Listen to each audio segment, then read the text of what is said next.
if anybody knows Rob Parker, he's an NBA guy. That's the first problem. Okay.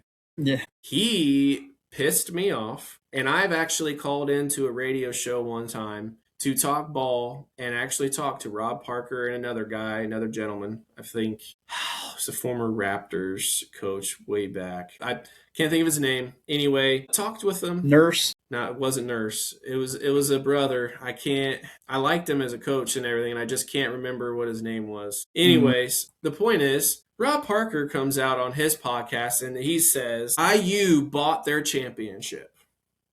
Like, they sure did. And I'm like, okay, you got my attention, and I keep listening. He says they didn't find a new way to win. They didn't find a new way or a new scheme or a new strategy. They didn't do anything so extravagant. They went and they grabbed a bunch of dollar bills and they went and they bought their championship.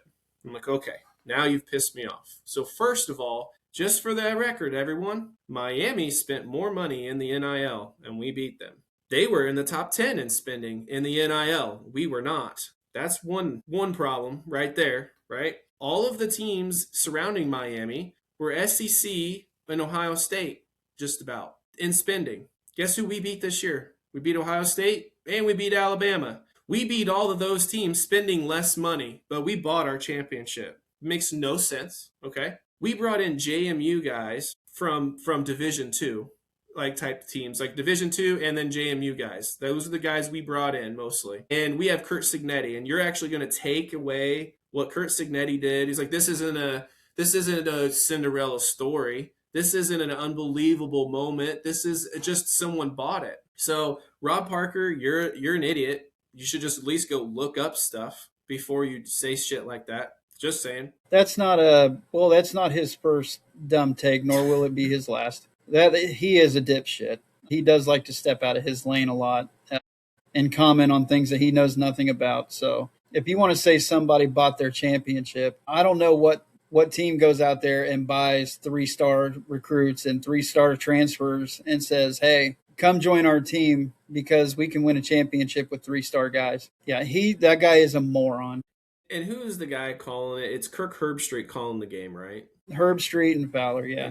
And Fowler. So Herbstreit, I think, is the one. He said it best. They won the championship because of Curt Cignetti, and I'm like, how can you not? I thank you to Google for changing their page like they've done with Stranger Things and different things in the past. When you Google Curt Cignetti, a little bar pops up just randomly right below or right above where you would start to scroll and read, and it's just real nice little header. It said, yup, he won. Because Google him.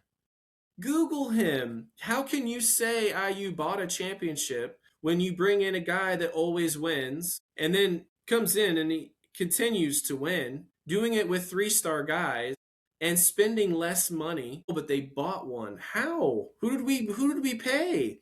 Another fun fact, Mark Cuban didn't even donate a bunch of money yet to these runs. He has not. He has only said that he plans to donate more and be more involved in the alumni and the NIL. That is future. And that's why we have guys maybe like Hoover and Marsh and stuff coming in, is because of Mark Cuban. But the current regime are all other alum. And we are not even in the top 10 in spending. That Miami is either, I believe, 5th or 6th in spending this last season on recruits. And you know what their average age is? Our average age of starters, these are our starters. Our average age, I believe, is 23.2. Miami's average starters is 23.6. There is not one fucking statement or one, what do they call it? Like headline narrative. There's not one fucking narrative that you can ride on that says, well, IU won because we are better.